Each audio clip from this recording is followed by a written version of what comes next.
वंदे मातरम। शिक्षक साथियों और शिक्षा जगत से जुड़े अन्य कर्मचारी साथियों, शाला दर्पण पे विद्यार्थियों के जनाधार के संबंध में एक महत्वपूर्ण आदेश जारी किया गया है। स्कूल शिक्षा परिषद की तरफ से सभी विद्यार्थियों के जो जनाधार है उनका पुनः प्रमाणीकरण किया जाना है और इसके लिए किस तरीके से प्रोसेस होगा, किस मोड से होगा, यानी स्कूल लॉगिन से होगा, स्टाफ लॉगिन से होगा, तो पूरा जानकारी इसमें आपको दूंगा।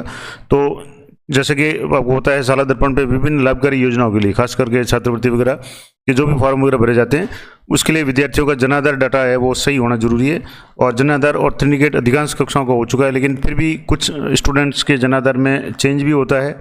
इसके अलावा कई स्टूडेंट का जनाधार अभी भी प्रमाणित या ऑथेंटिकेट नहीं हुआ है। तो इस संबंध में नया जो प्रोसेस क्या होगा, तो एक बार प्रमाणित हो जाने के बाद विभिन्न कारणों से और कतिपय परिस्थितियों के मद्देनजर विद्यार्थी विशेष के डाटा के पुनः प्रमाणीकरण की आवश्यकता पड़ जाती है। तो पुनः प्रमाणीकरण किस तरीके से होगा उसका सारा यहाँ शेड्यूल भी दिया हुआ है या पूरा प्रोसेस भी दिया हुआ है और मैं कोशिश करूँगा आपको थोड़ा सा लाइव भी बताने का। तो इस निर्देश के अनुसार 100% जो स्टूडेंट है उनका जनाधार है वो प्रमाणीकरण सुनिश्चित करना है, खास करके जिनके जनाधार में कुछ बदलाव हुआ है उसको। और ये राज्य परियोजना निदेशक महोदय का जो आदेश है, इसके आपके राज्य का आज रेफरेंस नंबर पे आपको यहाँ मिल जाएंगे और ये 18/9/2024 यानी आज का ये आदेश है। अब इसमें किस तरीके से करना है, किन किन का करना है, तो सबसे पहले तो आपको पता है कि शाला दर्पण पर जनाधार प्रमाणीकरण पूर्व की भांति स्टाफ लॉगिन विंडो से किया जाना है। यानी जो भी क्लास टीचर है उनकी स्टाफ लॉगिन पे जो भी क्लास के स्टूडेंट्स हो रहे हैं उनका ही करना है, उसी तरीके से करना है। और विद्यार्थी के नाम, जन्म दिनांक, जेंडर के आधार पे जनाधार को नंबर को जनाधार पोर्टल पे उस विद्यार्थी के डाटा से मिलान करके प्रमाणित किया जाता है। ये पहले भी किया जाता था और इसमें अगर कुछ मिसमैच होता था तो आपको पता है कि TRN नंबर जारी किए जाते थे। अब जो सिस्टम ये है कि इसमें पूर्व की भांति शाला दर्पण के माध्यम से TRN नंबर जनरेट कर जनाधार डाटा में संशोधित नहीं किया जा सकता, वो सिस्टम अब बंद हो चुका है। तो अब क्या होगा, तो विद्यार्थियों का शाला दर्पण पे एक बार किसी विद्यालय में जनाधार प्रमाणित हो जाने के बाद दूसरे विद्यालय में प्रवेश लेने पर, मान लो जैसे पहले किसी स्कूल में पढ़ रहा था, उसकी TC कट के दूसरे स्कूल में आ गया और जहाँ प्रवेश लेता है और जनाधार संबंधित जब ऑथेंटिकेट करते हैं, या तो उसमें आ रहा है कि जनाधार डुप्लीकेट बताता है, या जो अभिभावक परिवार विभाजन होने के कारण, यानी पहले माता पिता के साथ में कोई पेरेंट्स जिनका बच्चा था वो अपने दादा दादी के साथ में रह रहा था, अब उसका परिवार अलग हो गया तो जनाधार नंबर चेंज हो गए, या और भी कई तरह की समस्या या चेंजेस के कारण हो सकते हैं।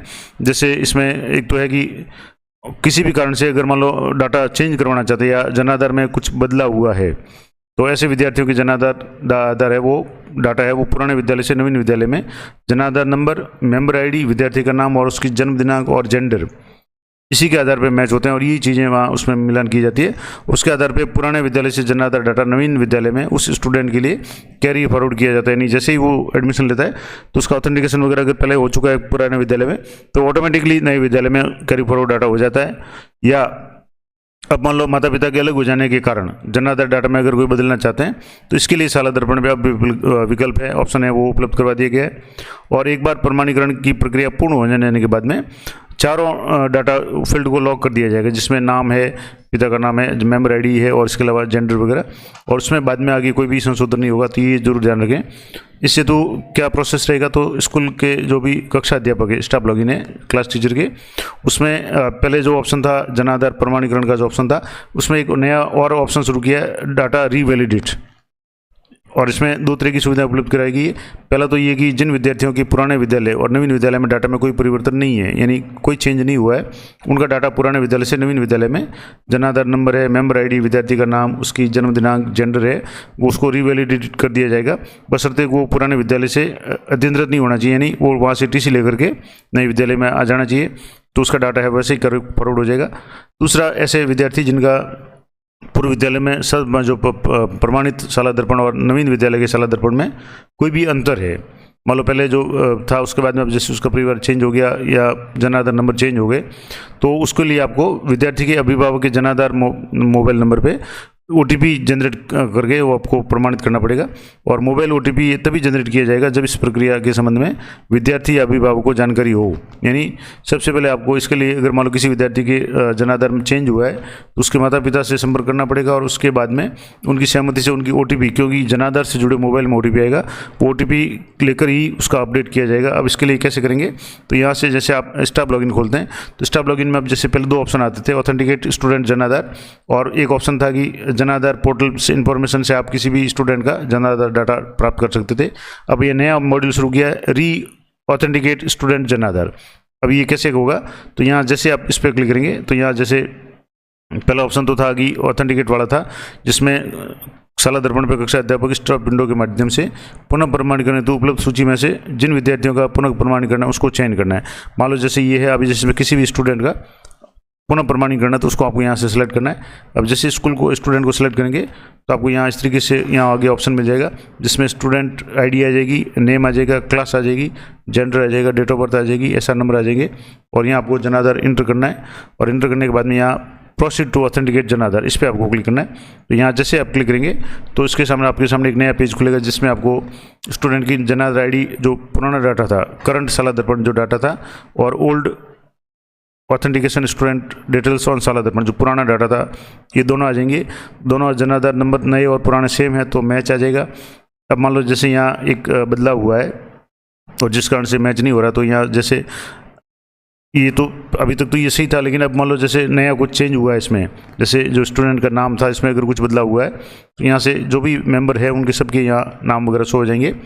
और यहाँ ऑथेंटिकेट ऑन करंट स्टूडेंट, इस पर आप जैसे क्लिक करेंगे तो आपको यहाँ इस तरीके से अगला जो पेज मिलेगा कि इसमें अगर कोई डाटा में भिन्नता है तो OTP प्राप्त करके वैलिडेट करना है। यहाँ जैसे जन आधार मेंबर ID वगैरह एंटर करेंगे तो यहाँ जैसे नाम इसका राहुल है और जबकि ओल्ड में खाली राहुल नाम था और यहाँ राहुल गुजर नाम है, तो यहाँ ये बता देगा कि यहाँ जो भी आधार जन आधार ID और मेंबर ID ये तो दोनों मैच हो रहे हैं, नाम में मिसमैच आ रहा है, जेंडर में मेल फीमेल दोनों मतलब सेम है, कोई प्रॉब्लम नहीं है, मैच हो रहा है, डेट ऑफ बर्थ मैच हो रही है। तो जो भी मैच नहीं हो रहा वो यहाँ मिसमैच आ जाएगा। तो जो भी मिसमैच आएगा, इसके अलावा यहाँ फादर का नाम, मदर का नाम, स्कूल का नाम आ जाएगा, संस्था प्रधान का नाम आ जाएगा, ये सारे एक बार चेक कर ले। और जो भी मिसमैच होगा उसके लिए आपको यहाँ जन आधार इन्फॉर्मेशन में यहाँ जन आधार मेंबर ID जिसकी जो भी ID होगी वो आपको एंटर करनी पड़ेगी, और वैलिडेट बाई OTP से वैलिडेट करना पड़ेगा। तो आपकी जो भी जन आधार स्टूडेंट के जो भी नाम वगैरह वो चेंज हो जाएगा। अब जैसे यहाँ से मैं यहाँ आपको बता दूँ, यहाँ से जैसे थोड़ा सा लाइव करके बता देता हूँ। यहाँ से जैसे स्टाफ लॉगिन में जाएंगे तो यहाँ स्टाफ लॉगिन में आपके सामने 3 तरह के ऑप्शन शुरू होंगे, authenticate student Jan Aadhaar information, री ऑथेंटिकेट स्टूडेंट जन आधार, और gate Jan Aadhaar portal information. अब यहाँ पहले तो ऑथेंटिकेट वाला जो ऑप्शन था इस पर जैसे आप क्लिक करते थे तो इस तरीके से आपके सामने यहाँ क्लास शो हो जाती थी, और यहाँ गेट क्लास वाइज करते थे, इस तरीके से क्लास शो हो गई। जो भी स्टूडेंट है जन आधार ऑथेंटिकेटेड जैसे 25 है, रिमेनिंग 1 है। अब यहाँ से जैसे क्लास पे क्लिक करेंगे तो यहाँ आपके सामने इस पूरी लिस्ट शो हो जाएगी जिसमें स्टूडेंट का नाम है, और ये ग्रीन कलर इसका मतलब सभी का जन आधार है ऑथेंटिकेट हो चुका है।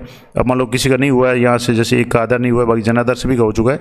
अब एक तो यहाँ आपके सामने ऑप्शन है कि students bank information present in Jan Aadhaar, अगर येस है तो येस आएगा, नहीं तो नो आएगा। और यहाँ आपको ऑथेंटिकेट जन आधार डाटा, इस पर आपको क्लिक करना है तो इस तरीके से आ जाएगा। ये शाला दर्पण इन्फॉर्मेशन है और यहाँ सारा सही हो चुका, तो यहाँ आप इसमें कोई भी एडिट नहीं कर पाएंगे क्योंकि लास्ट ऑथेंटिकेटेड यहाँ 8 सितंबर 2022 का बता रहा है। तो ये इसको क्लोज कर लें। अब जो नया ऑप्शन शुरू किया मैं आपको वो बता दूँ। यहाँ से जैसे आप नीचे स्क्रॉल करेंगे तो यहाँ ऑथेंटिकेट स्टूडेंट जन आधार इस पर है, यहाँ नीचे जो ऑप्शन है री ऑथेंटिकेट स्टूडेंट जन आधार, इस पर आपको क्लिक करना है। यहाँ जैसे आप क्लिक करेंगे तो यहाँ 1-2 ऑप्शन आएंगे। पहले तो आपको क्लास सेलेक्ट करनी पड़ेगी, उसके बाद में यहाँ एक तो है ऑलरेडी ऑथेंटिकेटेड स्टूडेंट है, उसमें अगर कोई बदलाव करना है, या कोई स्टूडेंट ऐसा भी है जिसका ऑथेंटिकेट अभी तक नहीं हुआ है तो आपको करना है। अब यहाँ से जैसे मैं क्लास सेलेक्ट कर रहा हूँ तो यहाँ से जैसे मैंने क्लास सेलेक्ट कर ली, अब यहाँ ऑलरेडी ऑथेंटिकेटेड स्टूडेंट इस पर आपको क्लिक करना है। तो जो मैंने अभी आपको इस तरीके का जो ऑप्शन बताया था वो कैसे आएगा, तो यहाँ से आप देखेंगे तो यहाँ सारे स्टूडेंट आपके सामने शो हो जाएंगे।